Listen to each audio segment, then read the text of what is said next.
Welcome to another edition of Hey Bobby with Senior VP of the Cleveland Guardians, Bobby DiBiasio, brought to you, of course, by Nika IBEW, our good friends. Well, Bobby, speaking of good friends, you were very good friends with Ray Fosse, ended up passing away in the fall of 21, because a lot of people have been talking about the catching position with this year's Guardians and how they've gotten off to a slower start, and Bo Naylor now brought up. So a lot of talk about that. And I started to think, catchers, Ray Fosse is the first one that I remember with the Cleveland/Indians at that time. As a matter of fact, he was my very first autograph that I ever got. I ventured on over to Hubbard, Ohio, went to the Sparkle Market, and had Ray Fosse sign my baseball glove, which I still have. Oh, my. In the recreation room. But he was so much more than that. He came on with a storm. A lot of people remember the injury in the All-Star game. He was never quite right, but still had a nice career, terrific broadcaster. And I thought maybe you could reflect, because I know you knew him well in being Ray Fosse. I'm so glad you brought up one of my all-time favorite guys. What a remarkable human being, a friend to everybody. When he would come to town, the Oakland A's would come to town, you knew that you were going to have some fun, because you'd get to spend a good half hour, 45 minutes before every game chatting with Ray. He'd be down on the field during our batting practice. He'd get there early to make sure he would meet, especially with Sandy being a catcher, and our coaches, and just talking to everyone. Just one of the nicest men you would ever want to meet. Had time for everybody. I don't know where to begin telling the story of Ray Fosse. So I guess we begin where he began his career with our franchise. And so it's 1965. It's early June. He's sitting, I believe, either in English or math class at Marion High School in Marion, Illinois.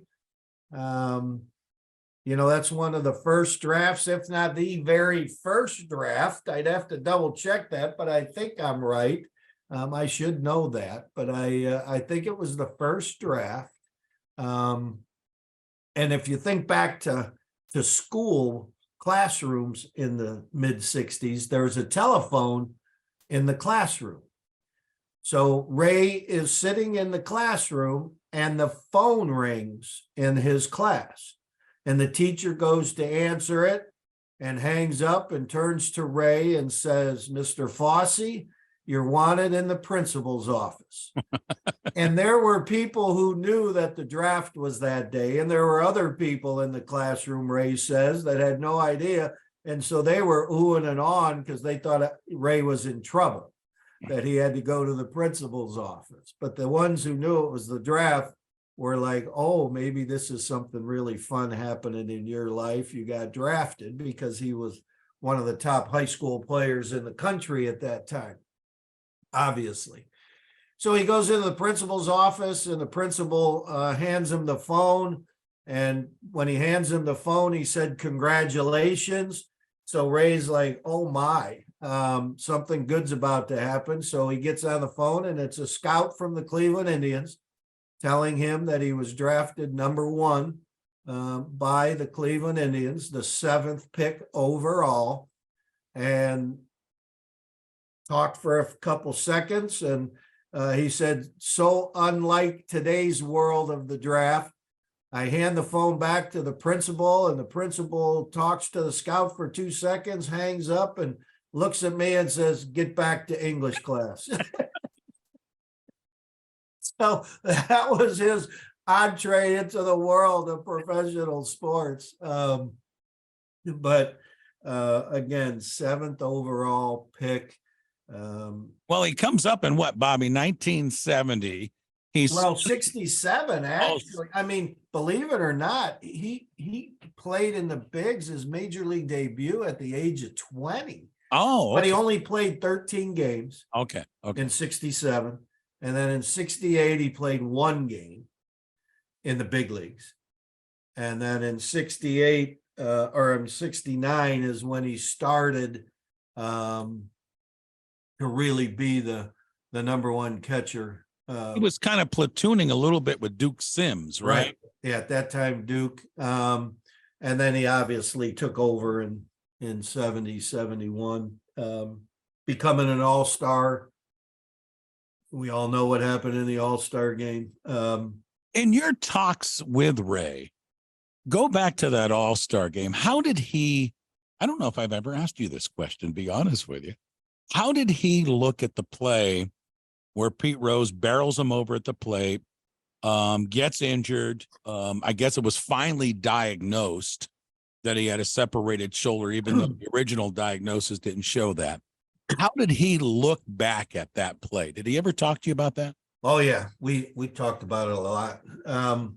There's some unique issues to that night in Cincinnati. The night before the All-Star game. Now you got to remember, back-to-back years, he's an All-Star and a Gold Glover. So, his career is on fire. And he's being thought of as, as good as Johnny Bench in the world of catching in Major League Baseball. 6'2", 215 pounds, big guy, big hands. The night before the All-Star game, he's standing in the hotel lobby with Sam McDowell and their wives. And Pete Rose happens to walk up and say, "What are you guys doing for dinner?" Because back then there was no big gala or any of those sorts of things. And Pete says, "Why don't you come over to the house for dinner?" And Sam McDowell and Ray look at each other, and the wives were like, "Hey, that would be really fun. Let's go." And the oddity of this, Sam McDowell's wife at the time was named Carol, and Ray Fosse's name was Carol, and Pete Rose's wife was named Carol. So I don't know why I remember that, but it just struck me as odd. And so they had dinner at Pete Rose's house the night before. And so the next day, obviously, we all know what happens, the collision at home plate.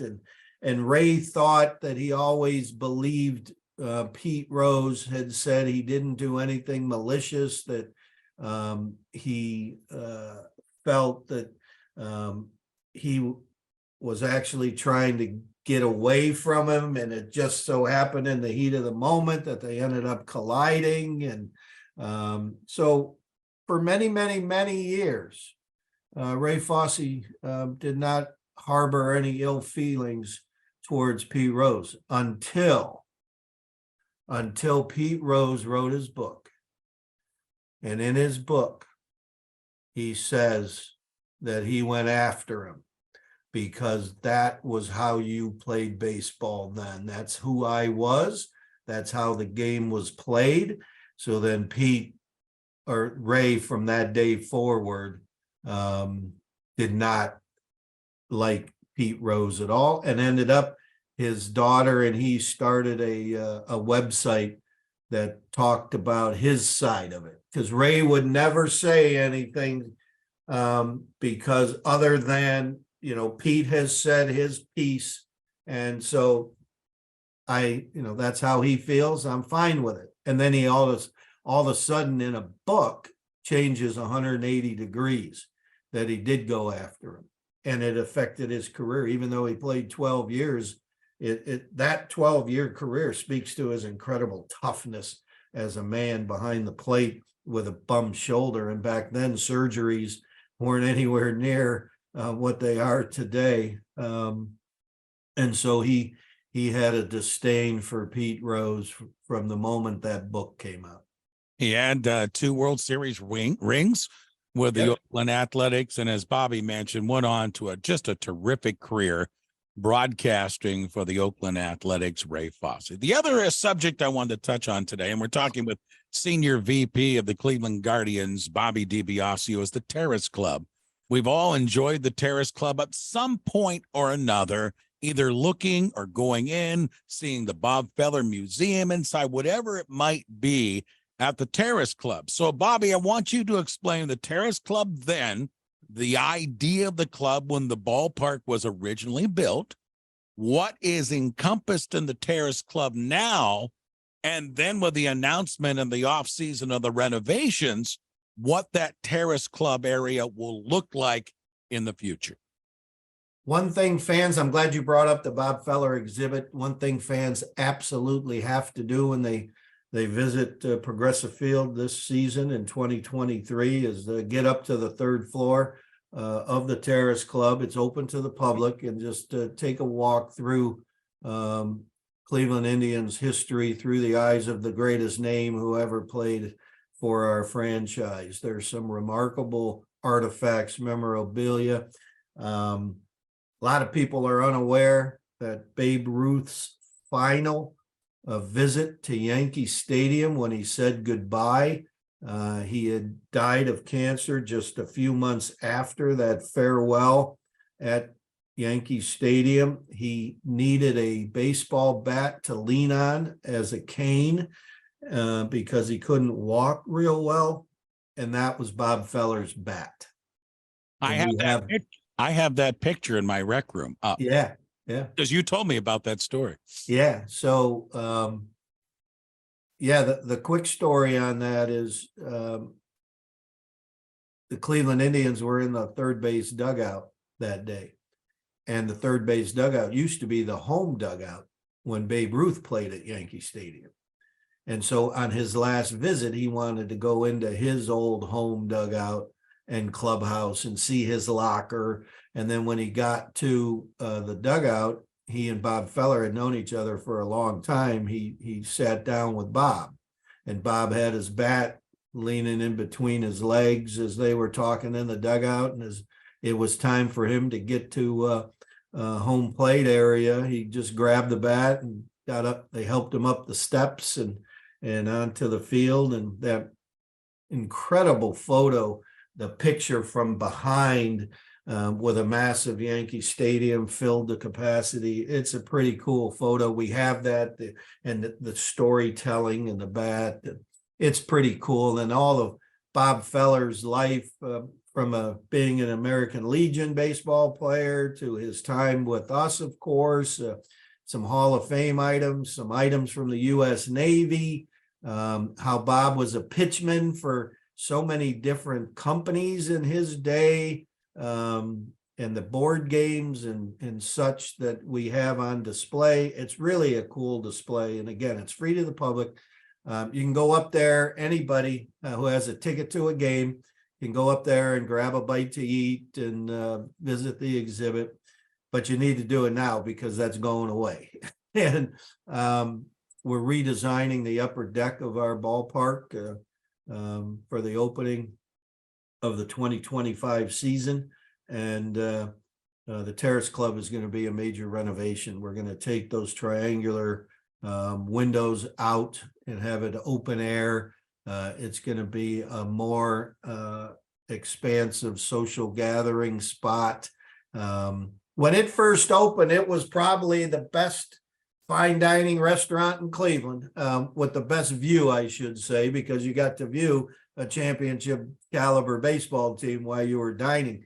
It was so popular that we were able to sell memberships. So it only was available to season ticket holders.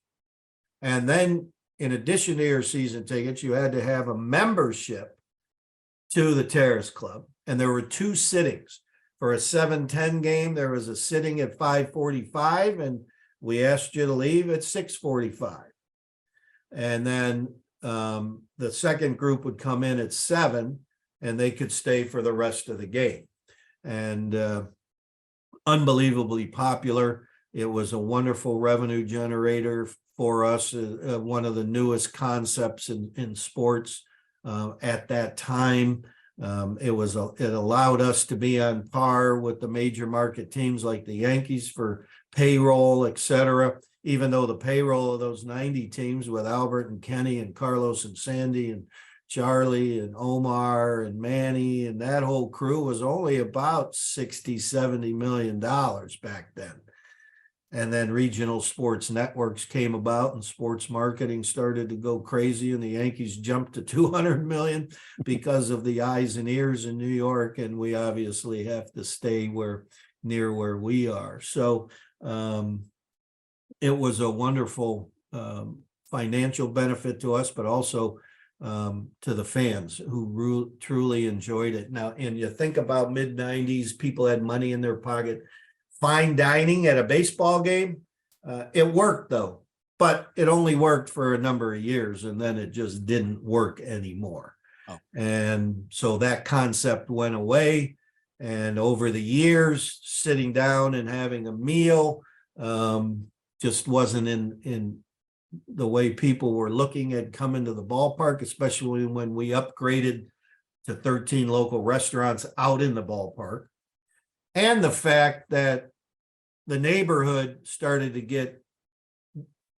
growing and better restaurants came in over the years. So people would go to a local restaurant like Butcher and Brewer and you know, Lola at the time for Michael, and now Mabel's and a number of others in the neighborhood. And so when we open it up in 2025, it's going to look absolutely gorgeous. There's 2 levels to it. The 3rd floor Terrace Club will probably be its own ticket, and you will get all your food and beverage. We're working on those details. Our sales and marketing crew are working on the details of that 3rd floor, but the 4th floor is going to be open air, flat, social gathering. Anybody can walk up there. Anybody who has a ticket anywhere in the ballpark, if they want to come up there and get that view of the skyline and Lake Erie and enjoy it from that experience, it's going to be very cool. Well, the modern day baseball fan, folks, is mobile. And, right. And the Guardians have done that. When you look at the corner bar in right field, what they've done in left field, and then the renovation idea of what we'll see. And we've talked today about the Terrace Club. People like to roam around the ballpark and take in the different eats and take in the different views and the pictures and watch the game. It's all encompassed in a night of entertainment. I agree. It's going to be really fun when we see this new Terrace Club. Well, Bobby, it's always fun when you and I get together for our editions of Hey Bobby. Thanks again. Hey Bobby, brought to you by our good friends at NECA IBEW. We'll do it again next week, Bobby, and thanks for joining us again. Yes, we shall. Love it, Ray. Take care, buddy. Go Guardians.